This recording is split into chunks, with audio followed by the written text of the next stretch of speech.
c'est Bidip de ma petite médiathèque. Je vous retrouve pour un nouveau vlog. Nous sommes le lundi 28 mars. Il est fin d'après-midi. Je suis rentrée du travail et aujourd'hui dans le train j'ai lu Moxie. Alors je disais dans la semaine dernière que c'était un peu... Le départ était très cliché, donc on est toujours dans le cliché du lycée américain, mais bon, l'histoire commence à prendre un peu une tournure. Donc pour replacer, c'est une jeune fille qui est dans un lycée très sexiste et qui va un jour se réveiller féministe et qui, inspirée par les fanzines de sa mère quand elle avait son âge, va décider de lancer un fanzine qu'elle va intituler Moxie, qu'elle va cacher dans les toilettes des filles de son lycée. L'idée lui vient comme ça un soir, elle sait pas trop où elle veut aller avec ce projet, mais elle en peut plus de constater tout le sexisme qui règne dans le lycée, avec la complicité des professeurs et de la direction. Et donc voilà, elle va mener plusieurs actions. La première est simplement de faire des étoiles sur les mains, etc. Mais plus ça va, plus ça prend de l'ampleur. Donc là, j'en suis au point où j'en suis. Donc j'ai lu à peu près un peu moins de la moitié. Elle a lancé une action un petit peu plus grande d'envergure. Et c'est assez sympa, mais on reste quand même vraiment dans le cliché. Donc il y a la reine des Pom Gum Girl qui est super belle, super gentille, super gna, les footballeurs qui sont écervelés, le beau gosse ténébreux qui est pas comme les autres. Enfin vraiment, on est dans le cliché. Donc c'est sympa parce que ça amène quand même le discours féministe pour des jeunes qui sont pas forcément dans cette mouvance, mais qui aiment regarder justement les séries Netflix, les séries américaines, etc. Et donc on est dans cette ambiance-là, mais en même temps on est dans cette ambiance-là avec un discours féministe. Donc c'est bien, mais un peu trop cliché pour moi. Entre-temps, j'ai commencé aussi un livre audio cet après-midi. J'avais du classement à faire, donc j'en ai profité pour mettre un livre audio.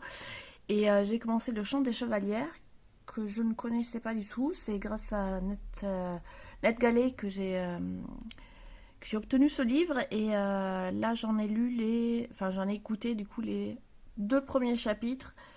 Et ça se passe dans un pays où en tout cas, là, on est dans une sorte de château où ce sont des femmes qui sont cavalières, qui chevauchent des dragons, qui sont au pouvoir. Et c'est un univers où il n'y a que des femmes. En tout cas, j'étais surprise parce que je pensais que les femmes avaient le pouvoir, mais qu'il y avait quand même des hommes, alors que là, vraiment, il n'y a que des femmes. Et il va y avoir un changement de pouvoir, une nouvelle femme qui va prendre la tête. Et on sent qu'il va y avoir tout un tas d'intrigues, mais là, c'est vraiment la mise en place. Donc, j'ai pas tout compris parce qu'on a une espèce de complot, mais on comprend pas quel est le plan des personnes qui sont là-dedans, et donc ça va être un peu la surprise, mais en tout cas pour l'instant j'aime beaucoup. Et qu'est-ce qui se passe? Mon ordinateur fait des messages. Enfin bref, donc je trouve l'ambiance du départ très sympa, donc j'ai hâte de continuer. Ça faisait un moment que je n'avais pas trop lu de livres audio, donc c'est rigolo de s'y remettre. C'est vrai, c'est sympa quand on a des tâches comme ça un peu répétitives à faire, de se mettre un livre en fond. Et ce genre de livre s'y prête vraiment, je trouve, parce qu'on se laisse emporter par l'aventure, par le côté épique, et puis voilà, ça rend les tâches un peu moins ennuyeuses. Là, je ne sais pas trop encore qu'est-ce que je vais lire. En tout cas, je vais me faire un petit apéro lecture, tranquille, avant de commencer à préparer le dîner. Et on se retrouve plus tard. Coucou, nous sommes mercredi matin, le 30 mars, et j'ai pas eu le temps hier de faire de petites updates, ça s'enchaîne assez vite les journées. Donc lundi soir, j'ai bien lu Le Temps retrouvé depuis 2 vlogs où je parlais, je terminais en disant je vais le lire et que c'était toujours pas fait. Ça y est, je l'ai lu et j'ai adoré. Alors c'est assez original parce que c'est tout en couleurs, ce qui est très rare pour un manga, et j'adore les couleurs de ce manga justement. C'est une superbe mise en couleur, très douce. Enfin, j'adore. Puis je sais pas si ça rend bien à la caméra, mais en fait c'est mat, c'est pas brillant. Les pages sont mates et du coup les couleurs aussi. Et moi j'adore les couleurs mates comme ça, je trouve ça rend vachement mieux que quand c'est brillant. Et l'histoire est vraiment très touchante, donc on va suivre ces deux personnages, un monsieur et une dame de 70 ans, tous les deux veufs, qui vont se rencontrer dans un centre pour vieilles personnes, enfin un centre comme un centre de loisirs, mais pour vieux. Je sais pas si ça existe en France, en tout cas là, voilà, c'est un centre de quartier où il y a plein d'activités pour les personnes âgées à la retraite. Et donc il y a les prénoms, je m'en souviens pas parce que je retiens rarement les prénoms, mais enfin c'est pas grave. Donc il y a ce monsieur dont le fils et la famille du fils squattent chez lui parce qu'ils s'en sortent pas vraiment financièrement et en même temps ils ont beaucoup de prétentions, genre ils veulent qu'il lui prête de l'argent, etc. Et lui il est là, il serait temps qu'à 40 ans il commence à se débrouiller seul, donc il y a un peu de tension dans la famille. En même temps, son épouse est décédée depuis 5 ans déjà, mais il est toujours dans la nostalgie. Bon, en même temps, j'imagine qu'après une vie ensemble, tu t'en remets pas si facilement que ça. Et il va rencontrer dans ce centre une pianiste, donc cette dame. Et il va tout de suite être séduit par cette femme et il va la courtiser. Pour elle, ça va pas être facile aussi parce que son mari est décédé et elle vit toujours dans le souvenir de ce mari. Mais petit à petit, ils vont se lier d'amitié. Je vais pas tout vous raconter parce que ça serait dommage, c'est à découvrir. Mais voilà, donc petit à petit, ils vont apprendre à se connaître et puis les choses vont se compliquer. Et dans la complication, je trouve qu'il y a quelque chose de très typiquement japonais, enfin propre à la situation, à la société, pardon, japonaise, parce que je pense qu'on aurait des réactions un peu différentes en France. Disons qu'il y a, enfin, j'ai ressenti ça sur plusieurs mangas, le poids de qu'en dira-t-on, du scandale, etc. Et j'ai l'impression que c'est beaucoup plus lourd dans la société japonaise que ça ne peut l'être chez nous, parce que ce soit dans cette histoire ou dans d'autres, les façons dont les choses étaient décrites, moi je les trouvais assez hallucinantes. Genre, comment c'est possible que les gens réagissent comme ça? Mais je me dis que ça doit être quand même quelque chose de très typiquement japonais, dans la mesure où je retrouve cette pression sociale dans beaucoup de mangas, notamment les mangas tranches de vie. Donc je me dis que ça doit vraiment être quelque chose de très présent dans le quotidien des gens. Donc moi je connais pas parce que j'ai jamais été au Japon. J'ai lu beaucoup de choses, mais j'ai jamais vécu là-bas, donc je n'ai que la vision des fictions. Mais voilà, ça m'a marqué. En tout cas, c'est une histoire qui se termine en 2 tomes. Le dessin est très beau, c'est très original parce que c'est rare avec des mangas avec des personnages vieux. Les héros sont tous vieux. Et c'est une histoire romantique, touchante, c'est vraiment chouette. Donc voilà, si vous avez l'occasion, voilà, moi je l'ai emprunté à la bibliothèque parce que j'étais pas sûre, j'en entendais beaucoup de bien, mais bon, j'ai hésité, je suis tombée dessus à la bibliothèque, je me suis dit je risque rien, et franchement je regrette pas, c'est une très très belle lecture. Alors j'ai lu les 2 tomes en une soirée, hein, ça se lit très très vite, mais c'est très émouvant. Donc je vous le conseille. Là maintenant, il est l'heure que j'aille travailler, donc on se retrouve un petit peu plus tard. Petit intermède de unboxing. Alors je voulais ouvrir le carton, tout ça, faire bien comme d'habitude, sauf que j'ai trop galéré, donc c'est pas grave. Je l'ai sorti avec 2 mains du carton. J'ai reçu Les Pionniers, la machine du diable, sortie rue de Sèvres. Et j'ai très hâte de le lire. Alors déjà, c'est un beau morceau, hein. Je m'attendais pas que ce soit un gros morceau comme ça. Et j'aime beaucoup la couverture. Je sais pas ce que vous en pensez, mais moi, ça me donne très envie. Donc juste, on regarde vite fait pour pas se faire spoiler quelques images. Et ben, je vais le mettre en haut de ma pile. Il me fait vraiment très envie. Donc merci aux éditions Rue de Sèvres. J'ai hâte de le découvrir. Coucou. Nous voilà déjà vendredi midi, le temps file trop vite, j'ai pas du tout eu le temps, le jeudi j'arrive pas à trouver le temps pour filmer, donc j'ai quand même pris le temps de lire. Sur le blog, sur mon billet du lundi, on m'a fait plusieurs fois la remarque: comment tu fais pour lire autant de romans en même temps? En fait 4 ça fait trop. Je fais pas d'ailleurs, j'ai eu du mal, ça faisait vraiment un petit peu trop, j'ai dû faire des choix, donc j'ai mis Isabelle Allende un petit peu en pause et je me suis concentrée sur Moxie. Je voulais absolument le finir pour le mois de mars au féminin, sauf que je lis vraiment très lentement. Donc voilà, il me reste encore pas mal de chapitres pour terminer. Donc tant pis, c'est pas grave, mais je suis quand même contente de l'avoir commencé en mars parce que c'était tout à fait approprié. Donc là, j'ai quand même bien avancé. J'en suis donc à la page 228.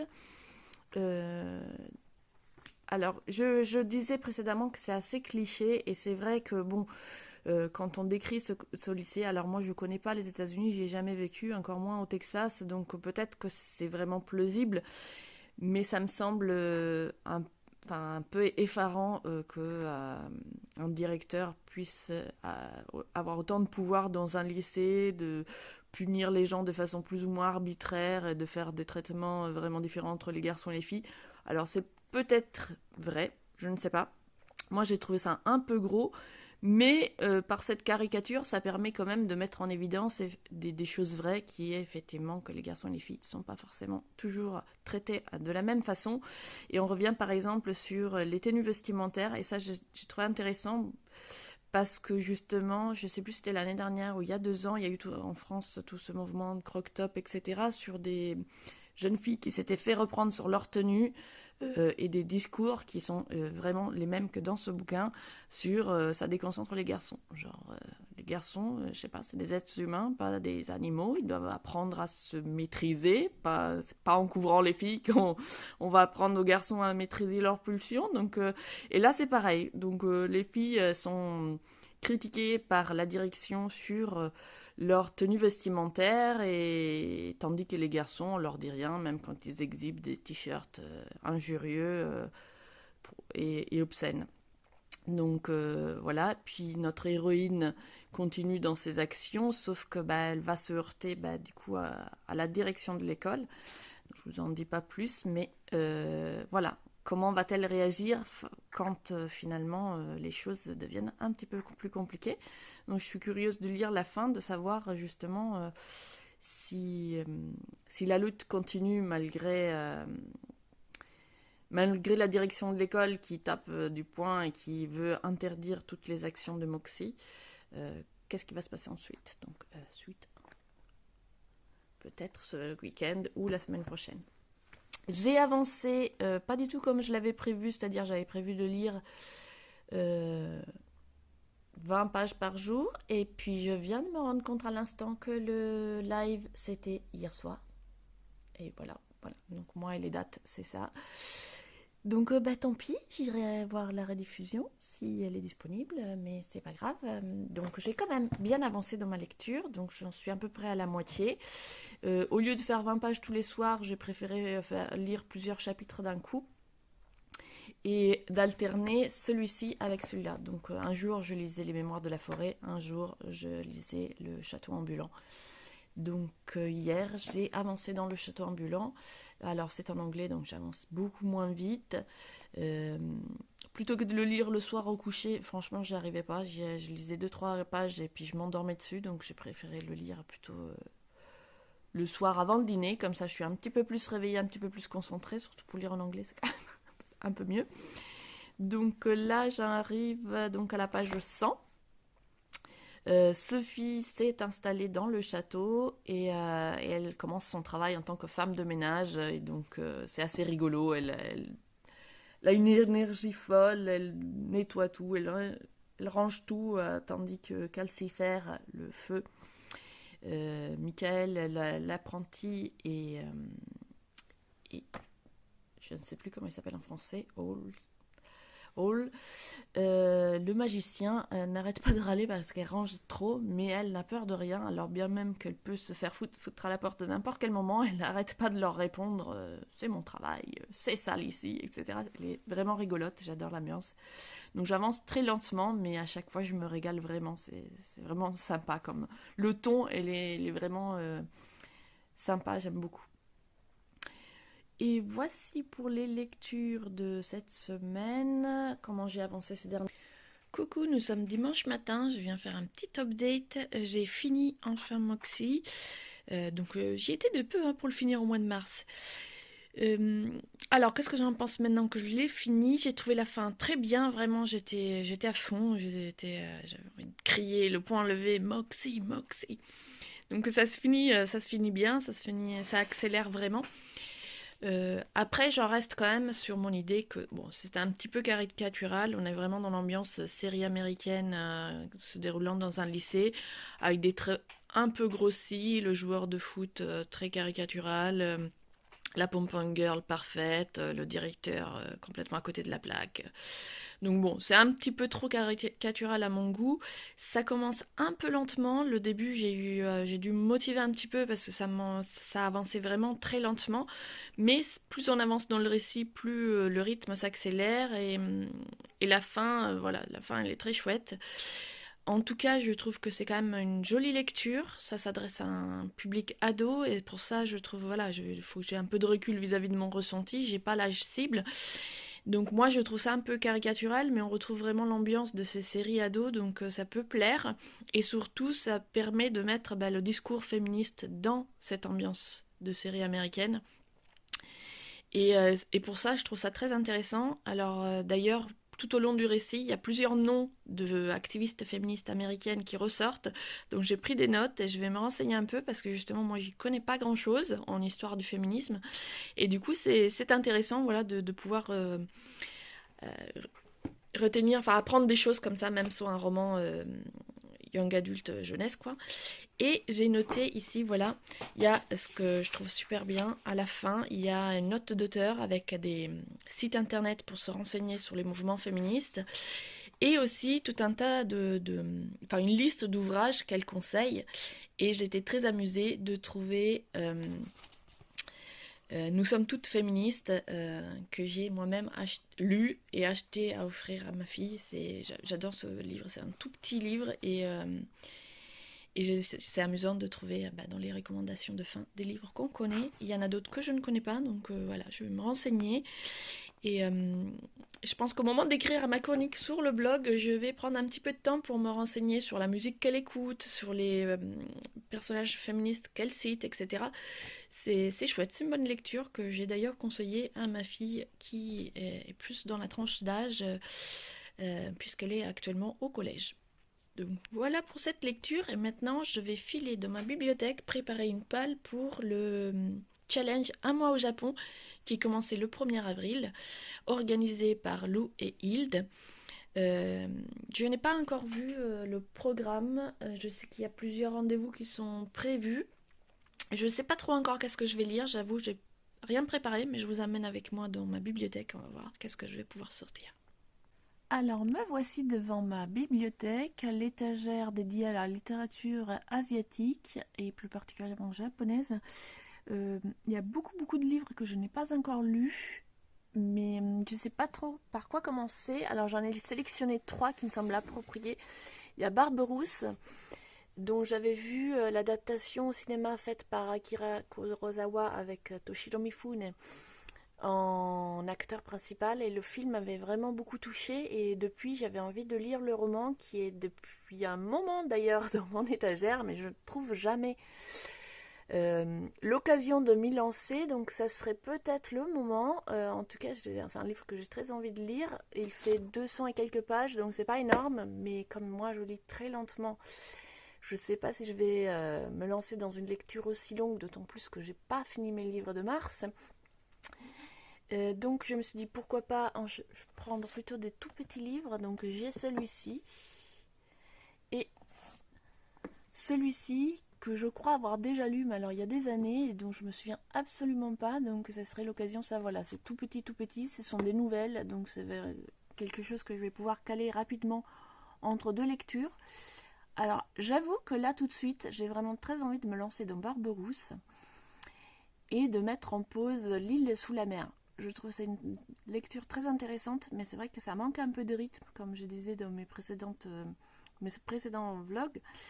Du coup, voilà, j'aime beaucoup le style, etc. C'est intéressant, mais j'ai envie de changement en fait. Ça fait un moment que je suis dedans, j'ai pas beaucoup avancé, donc pourquoi pas faire une pause et le reprendre plus tard. Je sais pas, je m'interroge encore. Et il y a un 4e livre japonais que j'avais envie de lire, sauf que je ne l'ai pas rangé là, donc je vous le montre tout à l'heure. Et je ne sais pas encore par quoi. Alors voici le livre que j'avais mis de côté pour le mois, un mois au Japon, La fleur de l'oubli de Minako Oba. J'avais lu un roman il y a très très longtemps d'elle que j'avais adoré, je crois que ça s'appelle Les larmes de princesse ou quelque chose comme ça. Et j'ai découvert l'année dernière qu'il y avait un autre livre traduit en français, donc je l'ai acheté et je n'ai pas encore eu l'occasion de le lire, donc ça serait le moment idéal. Du coup, j'ai supprimé Mishima et je vais garder ces trois-là. Je ne sais pas encore par lequel commencer. Donc je vous fais un petit peu vite fait les résumés. Je ne les ai pas lus, donc je ne le connais pas, mais voilà, les quatrièmes de couverture.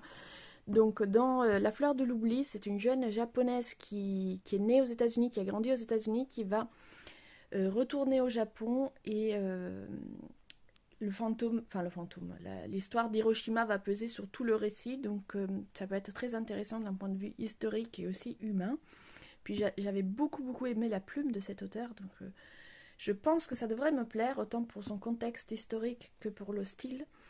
Dans Barberousse, on est au 19e siècle, fin 19e siècle. Barberousse est un médecin d'un quartier populaire, dans un dispensaire bourru mais très humain, et il va se voir attribuer un jeune étudiant très ambitieux qui va travailler avec lui et qui, du coup, par son contact avec Barberousse, va changer sa façon de voir les choses. Le film de Akira Kurosawa m'avait beaucoup touchée et donc je suis vraiment curieuse de voir ce que ça donne dans l'œuvre originale. Et enfin, celui-ci, je ne connais pas du tout l'auteur, je l'ai choisi parce que c'est un tout petit livre et le pitch a l'air aussi bien tentant avec un voyage entre le Brésil et Okinawa, entre le rêve et le réel. Ça peut être très tentant. Comme je n'arrive pas à choisir, je vous propose de me dire en commentaire lequel vous me conseilleriez en premier, lequel vous avez envie de découvrir dans le prochain vlog. Je vais aussi poster une story sur mon compte Instagram si vous voulez voter. Hier, on est passé dans une librairie et j'ai craqué pour le livre des sorcières en manga, les 2 premiers tomes, donc une lecture qui tombe à pic aussi pour un mois au Japon. Donc je pense que je vais me les mettre en haut de la pile parce que ça me faisait très envie depuis un moment et à chaque fois je tournais autour. Là j'ai fini par craquer, donc dans les semaines à venir je vais lire ce manga et bien d'autres parce que j'en ai beaucoup dans ma palle, donc je ne sais pas encore lesquels, mais j'ai bien envie de me faire une petite thématique sorcière. On fait toujours ça à Halloween d'habitude, pourquoi pas le faire au printemps pour changer un petit peu. Donc j'en ai quelques autres de mangas avec de la magie, de la sorcellerie, etc. Donc je vais me faire une petite séance sorcellerie en manga. Nous sommes déjà le dimanche après-midi. Je conclus ce vlog avec Le Château ambulant, dont je viens de lire tout un chapitre. J'espère que ce nouveau vlog vous a plu. N'hésitez pas à mettre un petit pouce, à vous abonner, à me laisser des commentaires si vous avez lu certains des livres cités et me dire ce que vous en avez pensé. Et lesquels vous allez lire la semaine prochaine. Je vous retrouve avec des lectures plus japonisantes pour la semaine prochaine. Et vous dis à très bientôt sur le blog et sur YouTube.